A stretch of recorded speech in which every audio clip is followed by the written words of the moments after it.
Oh, it's a beautiful sunny day down here at Keikis, and it has been much requested to do video podcast.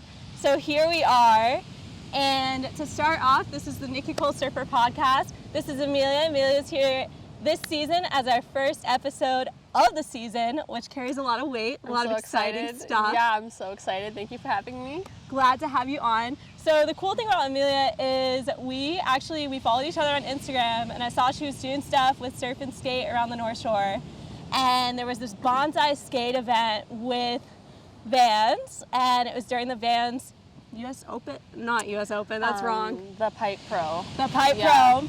And so we both showed up to the skate park, and I'm like, hold on, I know this girl, I recognize her. So we get to talking. We're taking shots to like Christian and all these people who like are really good at skating and making our job effortless. For sure. And we're like, hey, we should do something. And so when I thought of getting the podcast together for this year and lining up some episodes, it made perfect sense to have her on the podcast. And to get started with that, what drew you into skate photography? How'd you end up there? Wow, yeah. I guess that's how I started photography, really.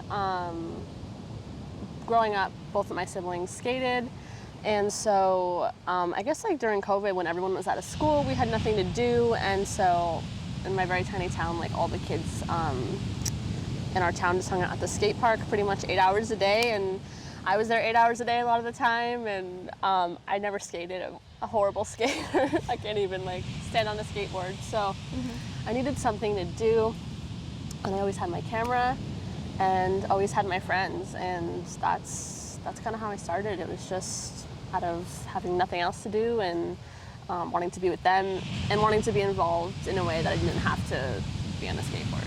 Yeah, so in other words, it's like your friends are all skating and you're like, I don't want to just sit at home. Right, and I just love the culture around it and being around the people, and so I think that's what really drew me in. And then how did that translate to moving out here and doing stuff with surfing now? Yeah, I mean, I think the surf and the skate industry is very intertwined. And, you know, if you live somewhere on the mainland, you're doing skate photography, and then it's easily translated to surf if you're living somewhere like this, you know. But yeah, I just knew that, I mean, especially North Shore was a huge mecca for surfing, and with that comes skating, you know, when the waves are bad and nothing else to do, so yeah. So that's the cool thing about skating is like whenever the waves are either too big or too small or like it's flat during the summer, you can go out to the skate park and that's there.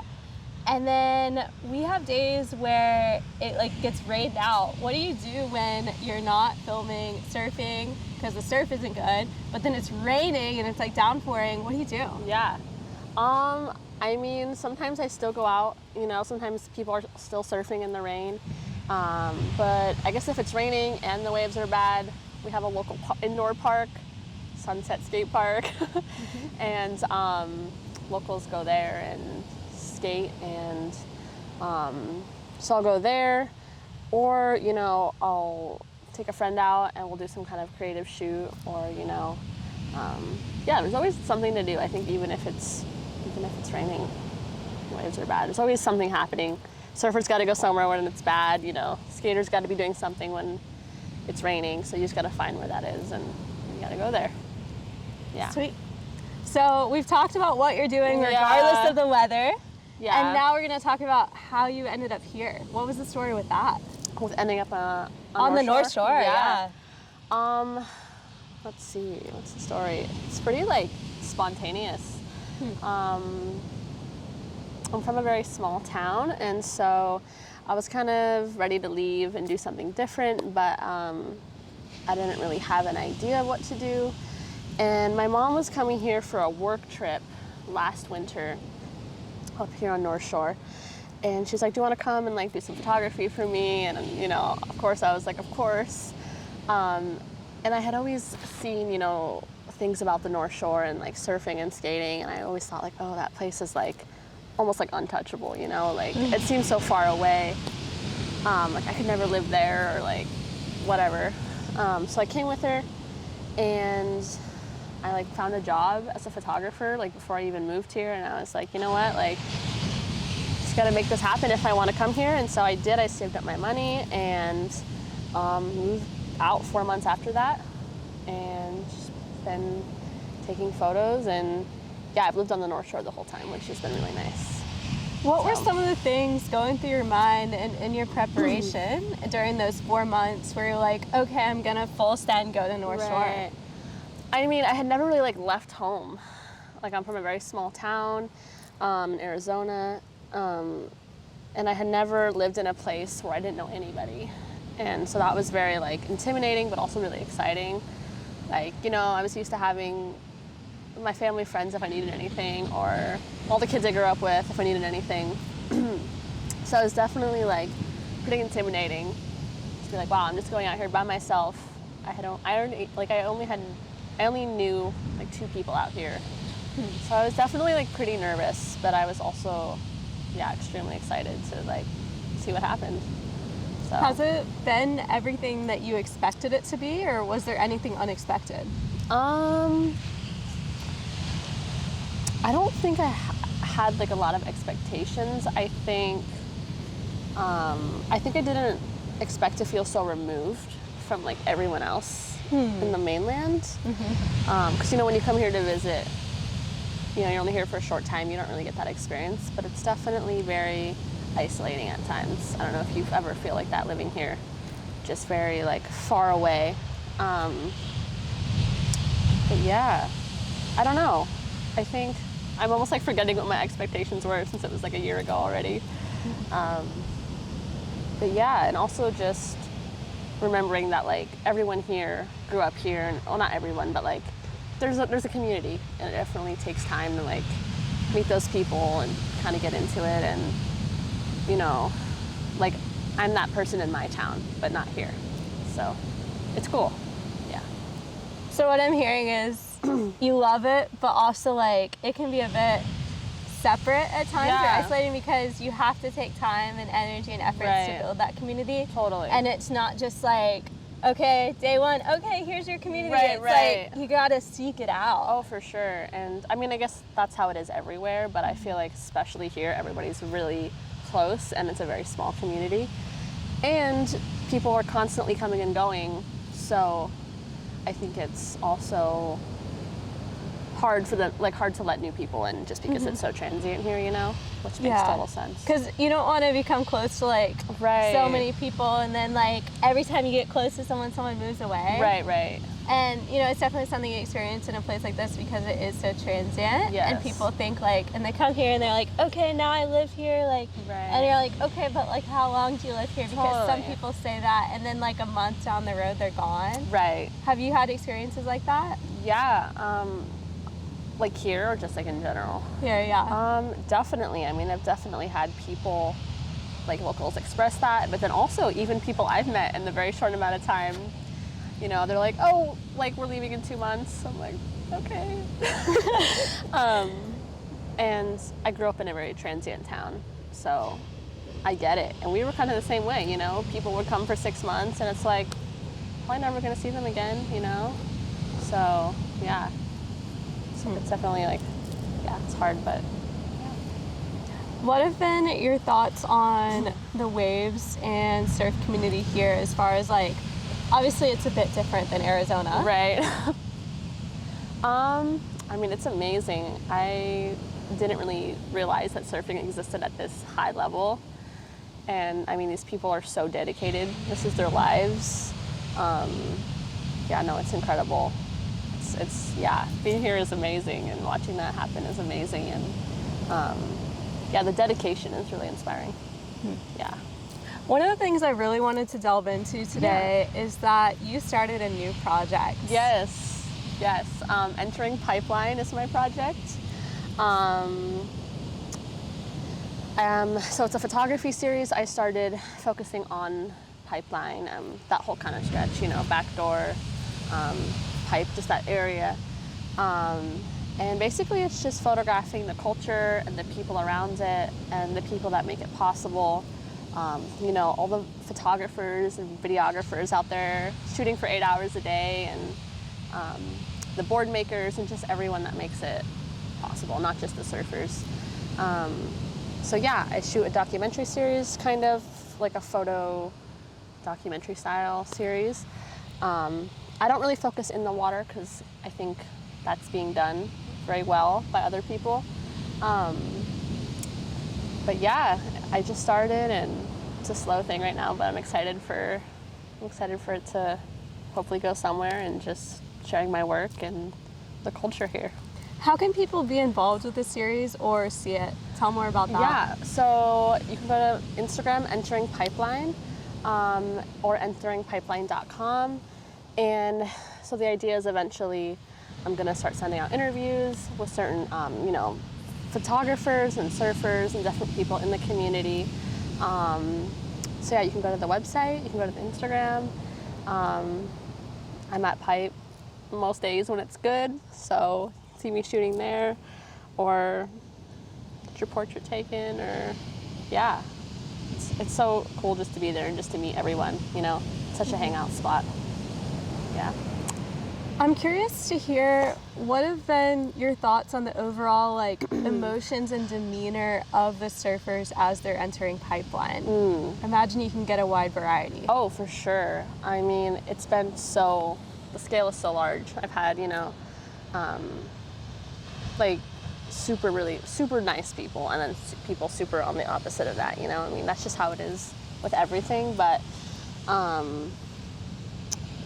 what do you mean, how they are before they go out? Yeah, are they timid? Are they shy? Are they happy? Are they over the moon, oh, it's third reef pipe, they're excited? Or are people afraid? What's the consensus? I mean, it's hard to know what they're feeling, but I feel like there's a wide range. I've seen guys go out and they're so stoked and yeah, it's third reef pipe right now, and they, charge out there. And then a lot of guys will kind of stand on the edge for a while and watch, and kind of you can kind of see them being oh, dang, I'm about to go out there. And they're do I go? Do I want to? I know I can, but that's a lot of work. Right, and you can definitely feel I don't know if it's fear, but it's I don't know what the word I'm looking for is. Queasiness?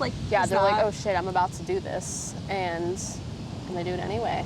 So yeah, I think most of them are very humble about it. They know what they're getting into, and they're, yeah, and they kind of collect themselves and they go out, and yeah, I think that's probably the way, I mean, pipe is so dangerous. Why entering Pipeline?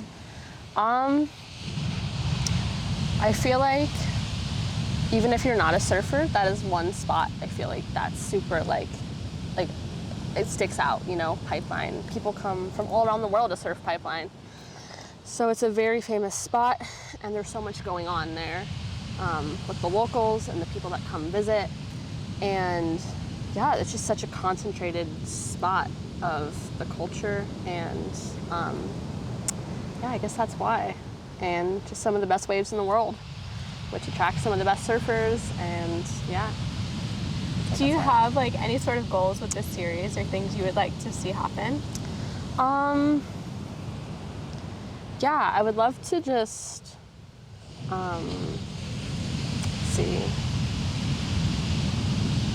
That's a good question.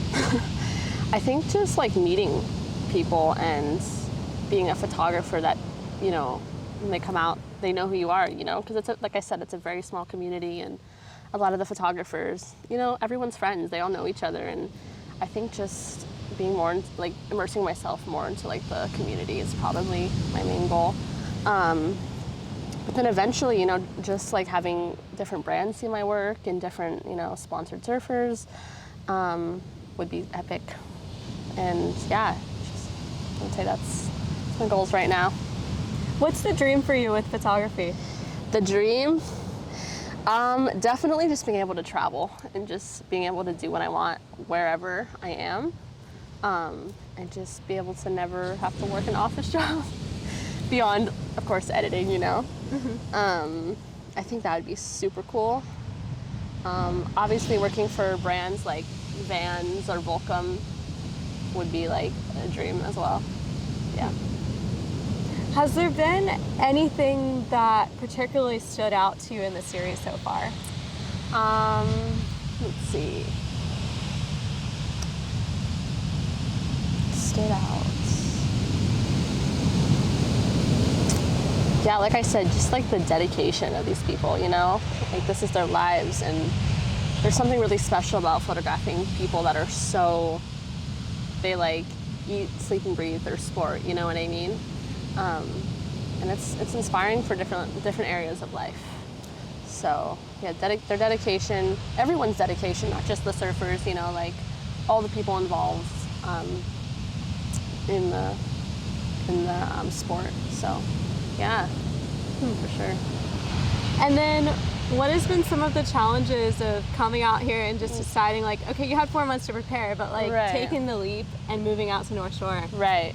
The hardest parts? Is that what you said? Just being like, probably not knowing anybody. It's definitely a hard part because like we talked about, you know, it's like definitely hard to be like a new person in a place that, you know, people don't last in, you know. There's lots of travelers, people coming and going. And then, you know, how we talked about, you know, being a local in a place like that, it is hard to like accept people, you know, when they're always leaving. Like I completely understand that. So that's been hard. And then, yeah, I mean, just getting your work out there, starting over your business, you know. Because there's so many amazing photographers out here. You kind of have to find your niche, and until you find it, if you find it, it can be a little bit like, you know, like, oh, what do I do? Like, what do I even specialize in, you know? So yeah, that's what I would say. Yeah. And then based on your experience, you said that you'd like to travel more in the future. How do you foresee yourself having a balance between being involved in community and having a home while also traveling a lot? Right, that's such a good question. I'd be interested to hear what you have to say about that as well, because I know you travel a ton. I think traveling different seasons, you know. I think a lot of people travel summer if you're involved in surf culture, and you come back for the winter. And I mean, surfers do that too when they're still in the community, you know. So I think just picking months out of the year, but then also doing work that would tie into my work at home. You know, finding different surf communities, different skate parks around the world, you know, like stuff like that, just kind of tying it all in. Yeah, it's an interesting point, and I'm glad you brought it up, is like a lot of people do travel during summer because if you're not familiar, which I know you are, but for people listening, if they're not familiar, like, so North Shore, it goes flat and it becomes this just haven for anyone that does freediving, it's like a lake, or spearfishing, or water sports that are like flat or like open ocean swimming. Like that is the season, is summer, and like the lifeguard training. But like during winter, it's just full on waves. So we're filming at Keikis right now, and there's some nice shore break going on behind us, just like some 10-foot walls just crashing right in front of us. Scary. And so you think of how during the summer, this is like where all the people go swim, and you just go straight in the water. But right now, it's like these massive walls of white water. For sure. So I think sometimes people forget that. But being on an island, you're always going to have waves. Right. But you're going to have to drive for them sometimes. Right. So North Shore, it's like convenient. It's here. It's winter. It's like within a couple of minutes, you found a wave you want to surf. Right. And then during the summertime, if you want to surf consistently, you got to make the drives to town. No, I know. And town is in Honolulu, so you got to drive at least 45 minutes an hour, hour and a half when you factor in traffic some days. And you get used to just being able to do it out, you know, in your backyard. So I feel like people get lazy and they're like, we don't want to drive 30 minutes. It's laziness and convenience, because it's like,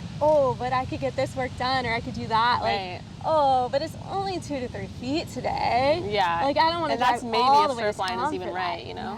Yeah.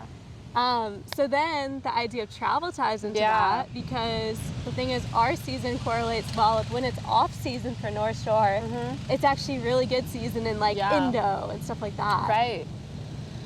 I mean, that would be so amazing to, you know, travel to Tahiti, Indonesia, you know. Where else is going off? I think is Australia going off in the summer? So our season is opposite to Australia, so Australian winter. So I believe there's certain spots that, of course, Australia's huge, but there are certain spots that are good during their winter, our summer. Yeah, for sure. Which is cool, because there's always a wave happening somewhere in the world. And out of those wonderful places that we could go, do you have like your top 2? I mean, Tahiti, Tiopo would be like incredible. I mean, those waves are so glassy, and just like the barrels that come through there are just like, I mean, from what I've seen, I've obviously not been there. Yeah. But yeah, that's probably number 1, just also because it's so close to Hawaii, just pretty easy to get there. Maybe like, I mean, I don't know. Are you talking like surf-wise or just in general? You could go in general too. Yeah, if you want to throw in some Italy there too. Right. I've heard Italy has Right. waves though. I think Stab did a thing the other year on them. Oh, interesting. And then like places like Barcelona for skateboarding. You know, it's like a huge mecca for skateboarding. Yeah, probably there. Really all over Europe. I feel like if someone is like, hey, do you want to go to this place? Like, I would never say no. You know what I mean? Like, if I could go. Yeah, if the opportunity comes, Right. you're open and ready for Yes, it, and you're yeah, excited. And yeah. I think also the thing too is being in your 20s, it's like you have the opportunity to say like, oh, I can jump and I can go here or Right. there, like at the turn of a dime, or however you say that phrase. For sure. No, it's super nice to have like flexibility, and that's what's nice about what we do. At least I feel like I have a lot of flexibility. You know, you can kind of make your own schedule. And you can just like jump on a plane if you have, you know, the money and, you know, the time, which the time you can easily make if you're not working like a 9 to 5. But yeah, there also are the struggles, of course, of not working a 9 to 5, you know, which, yeah. So one of the things that I'm always curious about is like when you see an image, sometimes you're able to like know right off of the bat who took the photo. I love when that happens. Do you notice that with certain photographers where you recognize it? Definitely. Yeah, I have a couple people I know that I don't even have to see their name. You just know that's who took it. And then based off of that, what are you doing so that when people see your images that they can say, oh, Amelia took this? I mean, that's Or like the, what do you hope to that's to the do goal. for I that? don't know what happens, but let me see. I think editing plays a big part in that. You know, I think keeping your editing consistent not only shows people what they're going to get when they hire you, but also kind of creates a look for yourself. And if your editing is unique, or even if it's not, and you just have a style that you're consistent with, I think slowly people will be like, oh yeah, like that's Nicole's editing, and or that's Amelia's editing, you know. And I find that is a big part of it. And also when I see other photographers, a lot of time it's their editing that kind of helps me be like, oh, that's that person's. For me personally, yeah, like my editing, I kind of try to shoot more film style, which I know isn't super like unique or anything, but I feel like in the surf industry, it is a little bit more different, just because a lot of people are shooting super clean, which is beautiful, you know, like super blue, super clean, super sharp. That's like a lot of the surf images I see. And same with skate, you know, it's very like fisheye, very clean, very kind of saturated, which are all like beautiful things. But I definitely try to lean towards the more documentary style kind of film journalism look. And so that's kind of how I try to keep my stuff hopefully looking different, but I don't know. Yeah. So I think the gist of what I'm hearing is, in a world where you're seeing a huge saturation in like crisp, like high saturation, like super like everything's like too much, like very editorial. Yeah. You're trying to go for something that's more like in the moment, grainy, just like gritty, more slightly out of focus, but that's okay. It's telling a story. Exactly. It's just more like real life, I guess, like how you would experience the moment. Is kind of what I try to go for. So it's almost like you want people to see through your eyes and the lens that you're seeing. Yeah, for sure. And I mean, every human being on the planet sees this exact image completely different. So it's cool to be able to try to translate that so everyone can see it, you know, and that's why photography is so great. Yeah. So, yeah. What do you hope people see when they see pipeline? Like describes like a adjective, or like do you want people to be inspired? inspired? Do you want people to Definitely be happy? inspiration and just like wonder also. Like, I mean, you know, the barrels that come through there are some of the Earth's like most beautiful. I think some of the most beautiful things you could watch, and then to watch human beings surf these massive waves. I mean, I feel like inspiration is the only one I can come up with. You know, yeah, I think it's super inspiring and just like the beauty of the ocean also. Yeah. If someone is listening to this and they're a surfer that wants to come out and experience the North Shore, and they say, hey, I'm good at my home break, like, I've got the talent, like, what advice would you have for them based on what you've seen in your series? You know, definitely respect the locals, and I mean, I don't surf myself in these places, so it's hard to know what goes on in the lineup, you know, but definitely, you know, be humble and come with your aloha and treat people well, and I think that'll take you pretty far. What, in your experience, is the most respectful way to approach pipeline or any break on the North Shore? Yeah, like as a photographer? Yes. Okay. I think just being super friendly and not just being super, kind of just, see, I don't know what word I'm looking for, like very humble, obviously, but kind of just like, as a spectator, almost. I don't know what the word is I'm like looking a fly for. on the wall type thing? Fly on the wall type thing, and just like not really being noticed. Just kind of like being kind of quiet and being sweet to people when they talk to you or when you ask them something. And just remaining very like kind of removed, I feel like. As not removed, I think fly on the wall is a good way of putting it. It's kind of like observing. I think I see what you're saying, but it's almost like in contrast to what we were talking about earlier, where it's like you want to know the athletes and you want them to know who you are. Right, that's so why it's a really work, hard contrast, because you don't want to be like that person that's just like, I don't know. It's almost like you don't want to, what you're trying to say, I think, and correct me if I'm wrong, you don't want to be annoying, you don't want to pest anyone, you don't want to be in anyone's way, and you don't want to be in anyone's face, that's for certain. But you need the shot, and you want to get in the community. Yes. Yeah, so that's actually something I've been trying to figure out, just like that balance, you know? It's delicate. It's super delicate, and I think the answer is just time, just little by little, you know? I don't know if you have anything to say about that, because you've been out here a while, like, you know so many people.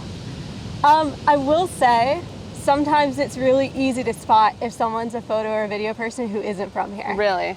And I think it's just like time behind the lens and time at Pipeline. Yeah. Because you'll see them doing like these angles where like, oh bro, I think your tripod might get washed if you're down there. Oh, like down in where the swell's coming out. Yeah, because someone will go for the first time and I'm like, hey, I see what you're doing, but like Brew, when that swell comes up, I know you have no idea, but your tripod, it's gonna get washed away. And you might get some spray on your lens, and like one of the things that I've adopted is like if you take your Pideo and you put it around your camera lens, like when it's windy, so otherwise the salt's gonna eat at your lens. One of the other things I learned a couple years back is like I needed a dry cabinet. Do you know about dry cabinets? Yeah, to like soak the moisture out of your lens and stuff. Yeah, someone told me yesterday about that. I had a friend of a friend who had a roommate in college, and they got me on this boat and we went out to Jaws. And it was my first time ever out to Jaws, and I was just in awe. I was like, this is incredible and amazing. It was a boat full of photographers. One of the photographers had a wave come up, and so it was just like a rogue wave, came up and splashed his entire camera and lens.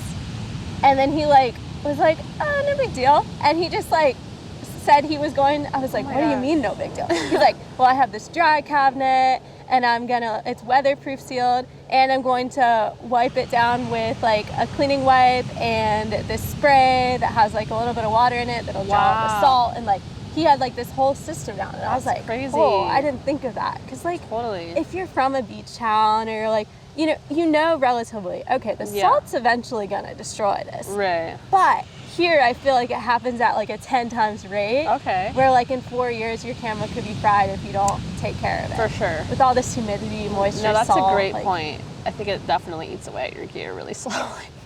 And someone was just telling me about that. He's like, don't you have like a dry bag? Or I don't, yes, he said something like that. And I was like, what's that? And so I need to actually get one. I've been meaning to get one for a bit now, but that's a really good point. And then the other thing is when you have your gear, going to the beach and setting up, what is your process? So up until yesterday, I've been shooting on the 24-70, which if people that don't know, it's a very, it's very like zoomed out. There's not a lot of zoom, and for surf, zoom is for sure helpful. So normally I'll get there, I have my camera and my lens, and I'll just like walk around. I'm a big fan of like, you know, just different angles and moving around and not being in one place. It's definitely super helpful. And yeah, I'll just find a place where a lot of people are, kind of hang around there. If you know the North Shore, normally around like the Volcom House, there's a lot of going on over there, right in front of Pipe.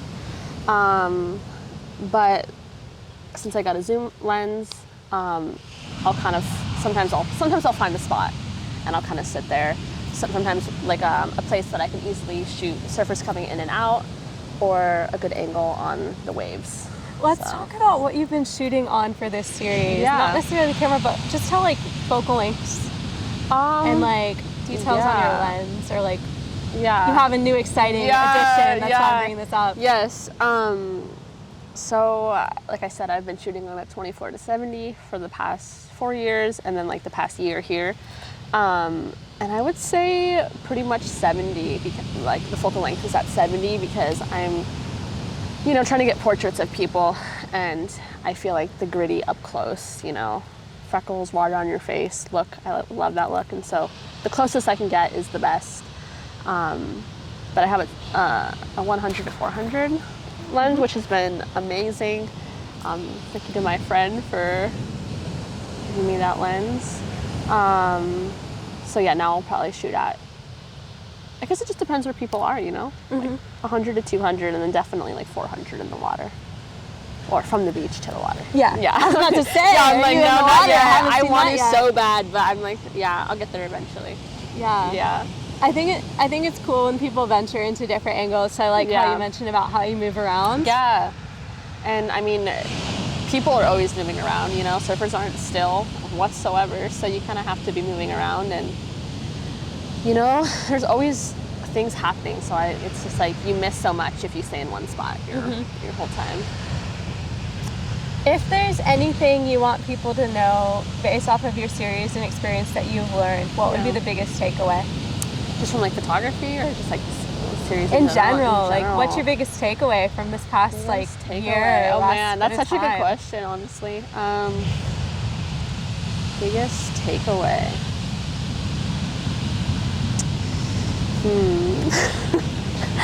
That's such a good question, Nicole. Just like, really just like being open to seeing everything in like a beginner's eyes. You know, like you never know everything. You're never gonna know everything. You're never gonna be the best photographer out there, but you're never gonna be the worst one, you know? Like, there's always something to learn from somebody. Yeah, I think that's what this has taught me. It's like a whole different ballpark, you know, than portrait photography, or than, but yeah, just be open to learning, and learning different things from people who've been doing this longer than you, and just talking to everybody and learning their stories. Yeah. Sweet. Is there anything I haven't asked you that you would like to talk about? Let's see. I don't know. You've been a great interviewer. I love your questions. Let's see. I don't think so. I mean, yeah, you asked me about my series, which is super cool. So for anyone that's interested, go to Instagram and look at the pictures there. Yes, remind everyone one more time, the Instagram and the website. Yeah, so the Instagram is Entering Pipeline, and the website is enteringpipeline.com. And yeah, if there's anyone that you guys want to see interviewed, or yeah, let me know. I definitely want input from, I think that's definitely helpful, input, and not necessarily criticism, but some sort of like feedback, yeah, good or bad, like whatever, so yeah. Sweet. Well, Yeah. stoked to have you on the podcast. Thank you so much. Thank you so much for being a part of it. Of course. Stoked that everyone can now go and check out your Yeah. new series. Yes. And I'm going to link it in the description. So if you Okay, guys that are cool. watching, you're like, I don't remember, and you don't want to go back and pause again, I've written it down below, so you can go check out her work, both the Instagram and the website. And yeah, I'm going to link your Instagram as well, so they Perfect. can follow, like, I guess your main work as Yeah, well, which yeah, is going to yeah. be like work that's showing what you're doing on the page, Right. but same difference. For sure. Might as well follow it all. And stoked to have you on for the first episode of the season. Thank you Thanks so much. Thank you. Yeah, this is great. Thank you so much. Sweet. Cool.